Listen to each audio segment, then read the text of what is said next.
Hello, Eternum, and welcome to KOTT News, Eternum's #1 source for news. And this is the War Report. No change in the dynamic of Eternum last night as the heavyweight champions of Gray Esports retain their title and begin their Neverfall run. KOTT news crews were on the scene immediately following the fight, but the champs were nowhere to be found. As always, Syndicate forces are welcome to take leather provisions, supplied daily, in preparation for the upcoming fall. Announcement from City Hall in Brightwood that the church reconstruction project will be finished soon. On a personal note, there may be some big changes for my little house. More on those stories as they develop. Turning to the weather, and once again, the sun will float across the sky in such a predictable fashion, you could triangulate our position on the globe. But after sunset, the gravitational swells caused by the island's unique imbalance will cause corruptions to go mad in the north and south regions. 2 roster submissions for Simulated Fantasy Combat Resolution tonight, brought to you by LARPco. Remember, if it isn't LARPco, it's cardboard. First up, the Syndicate forces of Unlimited Liability Corp assail the Covenant forces of Royal Bums for control of the uncontrollable Restless Shore. Striking immediately in their counteroffensive, the Syndicate forces of Unlimited Liability Corp hope a tired group of Royal Bums won't be able to hold the hill. The Royal Bums took the champs late into the fight last night and may be spent, but they're also accustomed to doing their road work in the muck of the beaches, so it could be anyone's mud bowl. Meanwhile, the Covenant forces of Rip Squad assault the vault of Windsward in their attempt to snatch it away from the Syndicate forces of Trainhard Esports. The newcomers of Rip Squad make their move like a literal thief in the night, striking at the financial capital of the island to fund their future ambitions. But the forces of Trainhard Esports are trying to make a name for themselves in the world of Simulated Fantasy Combat Resolution. And if they want to make it in, they gotta win. We'll have any late-breaking outcomes and reactions from the citizens tonight at 11. Until then, this has been War Correspondent JChalant, KOTT News. Hello, Eternum, and welcome to KOTT News, Eternum's #1 source for news. And this is the War Report. No change in the dynamic of Eternum last night as both great houses hold down the huts and fend off opposing factional forces. Civic leaders in Reekwater were available to discuss their outcome and future plans for the hamlet. Congratulations on your victory here tonight in the Restless Shore, holding the fort up on top of the muddy hill. How did you feel it went out there tonight? I feel it went great, John. Ronnie, our governor, made some really good calls, and at the end of the day, we're feeling like LARPco, and they kind of look like cardboard. Oh, well, sometimes it happens. Anybody whose efforts out there you might like to highlight? Monkey DJ, directly behind me, absolutely cracked, did amazing. It's listen, I gotta ask you, there's a lot of infrastructure projects coming to completion around the island. Do you have any projects ongoing you'd like to tell the citizens of Eternum about? Might draw their attention here? Yeah, we're going to be doing a lot of massive upgrades to everything, crafting stations, buildings. We're hoping to upgrade the boat a little bit, maybe bring some more attention to the town. Any chance that you might be trying to create a bridge structure across the bay so we can get some quicker access over to the inn? Definitely. We're looking into it. If we could build something like that, we think it'd make a lot easier access to get across the whole territory.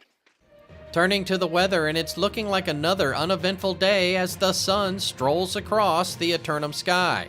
But once again after sundown, the corruption forces of the island will poke their heads out for a 20% chance of invasion. 3 lineups submitted for Simulated Fantasy Combat Resolution tonight, brought to you by LARPco. Remember, if it isn't LARPco, it's cardboard. Opening things are the Marauders of Nirvana assailing the Covenant forces of Here Be Monsters for control of the master fishing port town of Reekwater. Nirvana forces regrouping after their recent departure from the scene, after reigning over the Central Corridor last month. But have they truly returned? Here be monsters await the unexpected, resolved in their expectation of a difficult opponent. But will their recent municipal responsibilities distract them on the battlefield? Meanwhile, the Covenant forces of Tropical X assault the Syndicate forces of Rogue Reavers for control of the primary oil reserves of Weaver's Fin. Tropical X forces making the first of 2 frontals tonight, advancing onto the peat moss bog of the Fin, perhaps initiating a pipeline. Rogue Reaver's forces worked their way up and conquered Weaver's Fin just 9 days ago. But after 2 battles in the bog, they're starting to get their footing. In the nightcap, the Covenant forces of Tropical X attack the Marauders of PvP Dodgers for crowning kingdom of the Western Monarch's Bluff. Tropical X forces will have little time to rest between matches as they make their second fight of the night for ownership of the scenic hamlet. The PvP Dodgers of Monarch's Bluff weren't going to dodge PvP for long whilst holding on to one of the waypoints for the initial refugees swimming to the island. But will they dodge a fight completely? Be sure to tune in for complete coverage and reactions from the citizens at 11. Until then, this has been War Correspondent JChalant, KOTT News. Hello, Eternum, and welcome to KOTT News, Eternum's #1 source for news. And this is the War Report. Dynamic change in the history of Eternum last night as the forces of Nirvana returned to Reekwater and ransacked the residents. KOTT news crews were on the scene with Nirvana leadership to get their reactions after the fight. Yeah, pretty sad. You know, just ran them down at B, just yell at people. Stuff happens, kills happen. I think our roster is just a bit better. I don't know, we could have played it better. It's a little sloppy, but you know, when you have a better roster, you can make mistakes and get away with it. And I think that's just what happened. Well, now that you have Reekwater, is there anything you intend to do with it? I mean, I said the same thing when we won Windsor, but probably do some invasions, you know. I'm a big fan of invasions. Never lost an invasion while we had Windsor. I know those guys can't say the same, you know, but yeah. Marauder forces were out en masse last night, aggressively pushing influence in 3 different regions. But not in Weaver's Fin, as the forces of Rogue Reavers successfully fended off the forces of Tropical X. Honestly, this was another hard war fought. I would love to give Tropical X credit due. They are a hard company. Beach bums, Royal bums who help them out and everything else. Would like to give them a shout out as well because they're hard players. It definitely helps me as a governor and helps our players get better. So without having strong competition, it just without them, thank you guys. I have to thank them, and I thank my company and Lords of Votan for showing up. While I've got you here, you are the hamlet's mayor. Or do you have any infrastructure projects in mind coming up down the pipe in the next week or so? In the next week, you know, we're looking about trying to maybe tweak some stuff here or there, you know, get some feedback from our residents, see what they would like to have improved. Obviously, we'd like to improve upon the pallets that we all walk on here. You know, you can twist your ankle. Not good for anybody going into war. KOTT news crews were unable to remain online last night due to severe monsoons, but would like to congratulate PvP Dodgers on their victory as well. Speaking of the weather, and it's looking like another beautiful morning all day long, except for a mid-afternoon matinee invasion in Weaver's Fin. Then be on the lookout for a 20% chance of invasion throughout the evening. Another lineup submission for Simulated Fantasy Combat Resolution tonight, brought to you by LARPco. Remember, if it isn't LARPco, it's cardboard. Tonight, it's the Covenant forces of the Hardstucks assailing the Syndicate forces of Salian Seychelles Sail for control of the island's secondary oil reserves of Cutlass Keys. Once again, the Hardstucks attempt to break through the barrier of their own limitations, but will they have what it takes to go plus ultra? As for the forces of Salian Seychelles Sail, who have recently begun selling Salian Seychelles down by the seashore, surely they'll show up to defend the sails of their Salian Seychelles. We'll have the outcomes and reactions from the citizens tonight at 11. Until then, this has been War Correspondent JChalant, KOTT News. Hello, Eternum, and welcome to KOTT News, Eternum's #1 source for news. And this is the War Report. No change in the dynamic of Eternum last night as the syndicate forces of Salien Seychelles Sail settle the score on the southern shore. KOTT news crews forced company leadership to log onto their potato and give us a few words. Awesome. Congratulations on your victory tonight here in Cutlass Keys. How do you feel it went out there? Would you care to take us through it? Seemed to go really well. I saw from Isaac Birdie's stream that they were doing pretty well. I would have loved to be there, but my computer's still in the repair shop. I understand you're playing on a potato. Did you log in through your telephone tonight? Yeah, I got a few hamsters, fed them well, and they're running my PC right now. I am now at 25 FPS. Pretty good. Turning to the weather, and once again, the sun keeps its consecutive streak of anti-invasion days intact. But that won't stop pockets of corrupted forces from launching cows into 30% of the regions tonight. 2 roster submissions for Simulated Fantasy Combat Resolution brought to you by LARPco. Remember, if it isn't LARPco, it is cardboard. Up first, the Covenant forces of Daddy Chill attack the Syndicate forces of Nimbus Esports LLC for control of the bear-infested deep forests of Brightwood. The newcomers of Daddy Chill are sneaking out after lights out to party at the Raver in the forest. But do they know what kind of party this is? The forces of Nimbus Esports continue to stand ready to defend the woods, channeling the spirits of the forest to help them defend the region. Then, the Syndicate forces of Unlimited Liability Corp assail the Covenant forces of Royal Bums for control of the uncontrollable Restless Shore. Unlimited Liability Corp returned to the archipelago yet again, but this time they've brought some cleats for more control in the mud-covered battlefield. But the Royal Bums of the Covenant laugh at the idea of cleats, knowing full well that balance is more important than traction on top of the hill.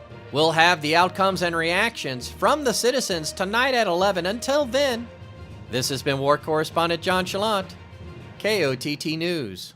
Hello, Eternum, and welcome to KOTT News, Eternum's #1 source for news. And this is the War Report. No change in the dynamic of Eternum last night, as both great houses managed to hold the line one more time. A recent uptick in refugees have caused local civic leaders to increase train scheduling throughout the day. Be sure to check Recruitment Channel for routes that may interest you. Turning once more to the weather, and it looks like the sun will be out in force again today. But look out after sundown when corruption forces will rise up on Salien Seychelles Sail's southern shore. 2 more submissions for Simulated Fantasy Combat Resolution tonight, brought to you by LARPco. Remember, if it isn't LARPco, it's cardboard. Up first, the Covenant forces of the Playhouse assail the Syndicate forces of Rogue Reavers for control of the primary oil reserves of Weaver's Fin. The Playhouse invite themselves to a matinee event in Weaver's Fin, hoping to get this fight over with in time for dinner. Rogue Reaver forces have been facing threats every other day this week, but will that cause them to be tired or well-trained? Then, the Marauders of the Voidbenders attack the Covenant forces of Here Be Monsters for control of the medicinal hot springs and resort destination of Ebonscale. The newcomers of the Voidbenders make their first move on the island by attempting to secure the bamboo forest preserves. To what ends is as yet unknown. But the Covenant forces of Here Be Monsters are no newcomers at all, and are focused on defending their sacred land adjoining the western Death Wall. Be sure to tune in for complete coverage and reactions from the citizens tonight at 11. Until then, this has been War Correspondent JChalant, KOTT News. Hello, Eternum, and welcome to KOTT News, Eternum's #1 source for news. And this is the War Report. No change in the dynamic of Eternum last night, as the forces of Here Be Monsters hold off the newcomers in Ebonscale, and the Syndicate forces of Rogue Reaver hang on to the peat moss oil fields of the Fin for yet another day. Immediately following the war in Weaver's Fin, Gusto and the boys send 25 members of the crew to push influence in the region. KOTT news crews caught up with Rogue Reaver leadership on the boardwalks to discuss the direction of the hamlet. Thank you, Mr. Schlott, for meeting me after this war. It was a great war. Really loved the opponents. The playhouse was really hard. But I just wanted to take you some time and walk you around the hamlet, show you some really good stuff we have going on. So yeah, we have some live bands here. Try to keep it going. If you see right behind you, we have CB4 running in. Yep, and they're on a mission, and they're brutal out in the field. And you know, it's nice to see them out in the field. It's nice to work with them in battles. Nice to work with them against battles. It's great ways all around. In Ebonscale, KOTT news crews caught up with Here Be Monsters leadership in the medicinal hot springs. Congratulations on your victory tonight here in Ebonscale, once again holding the onsen resort destination for your sacred lands. How do you feel it went out there? Do you care to take us through it? Yeah, it feels great. Thanks for asking. They got us down to 1 point, and they pretty much got 3/4 ticked. It was a little bit scary for a moment there, but we held them at the last point, so they didn't even get into fort. Is there anybody whose efforts out there tonight you might want to highlight? I want to thank the purple companies that came and helped us to defend. I want to thank everybody in company for, taking time after the Reek defense and revisiting our strategy and coming out on top again. Anticipation of the death wall's fading power here in this region. People are being able to withstand it longer and longer. Are you anticipating it dropping in the near future? We do, and we take a very laissez-faire approach to wall coming. We welcome it. If it results in doomsday, then we just hope that everybody enjoys the hot springs in Ebonscale for the time being. Cutting the interview short, KOTT news crews never rest when there's news to report, like the successful invasion defense in Cutlass Keys last night. Giant heads of floating corruption were no match for the group of volunteers defending the fort. Looking at the weather for tonight, and if it wasn't another sunny day blazing across the eternum sky, where would we really be, I ask you? But after sunset, an eastern storm will make landfall before colliding with cold air from the mountains and turning south out to sea. Another lineup submitted for Simulated Fantasy Combat Resolution tonight, brought to you by LARPco. Remember, if it isn't LARPco, it's cardboard. Tonight, the Marauders of Play High assault the syndicate forces of Afiravum Esports for control of the northernmost observation post of Morningdale. The newcomers of Play High climb the highest altitude region on the island, perhaps seeking to cultivate the long-left wild seedlings planted by the instigators. The syndicate forces of Afiravum have held the northern observation post for 2 weeks since acquiring it themselves, and they intend to hold on to it until the death wall falls. We'll have the outcomes and reactions from the citizens tonight at 11. Until then, this has been War Correspondent JChalant, KOTT News. Hello, Eternum, and welcome to KOTT News, Eternum's #1 source for news. And this is the War Report. No change in the dynamic of Eternum last night as the forces of Afiravum turn away the unfocused forces of Play High. The Afiravum forces immediately withdrew for the evening after a long day's work, having spent all morning upgrading the canal and plumbing for the hamlet and all night fighting for it. They didn't even stop to use the hot tub. KOTT news crews took the opportunity to investigate reports of the death wall strength weakening in Ebonscale. JC. Thanks, JC. I'm here on the scene in Ebonscale at one of 2 known death wall crossing locations. I've set my tent off to the side, as you can see, and I'm prepared to take yet another test into the death wall. Let's see if we can get any better this time. Oh, as you can see, oh, I think I'm gonna make it. KOTT News will bring you more on this story of the arid desert to the north as it develops. Turning to the weather, and it looks like the sun can get through the death wall just fine without a care. But you better care if you live in one of the 3 hamlets projected to receive corruption invasions tonight. 2 submissions for Simulated Fantasy Combat Resolution tonight, brought to you by LARPco. Remember, if it isn't LARPco, it's cardboard. First up, The Covenant forces of Here Be Monsters assault the Marauders of PvP Dodgers for Crown and Kingdom of the Western Monarch's Bluff. Here Be Monster forces seeking to expand the Covenant Empire in the name of the Spark to prepare as many as possible for what may loom beyond the Death Wall. The forces of PvP Dodgers have made it clear that they will right-click your left-click, so if you want to convert them, you're gonna have to shield break. In the late nightcap, the Marauders of DBA assail the Syndicate forces of Fruwubi for control of the secondary oil reserves of Cutlass Keys. The newcomers of DBA make their first foray into the official historical archives by making a play for their mosh pit on the southern shore. The Syndicate forces of Fruwubi stand ready to win one for Not Fruby, who is still listed on the pup list for tonight's matchup. We'll have the outcomes and reactions from the citizens tonight at 11. Until then, this has been War Correspondent JChalant, KOTT News.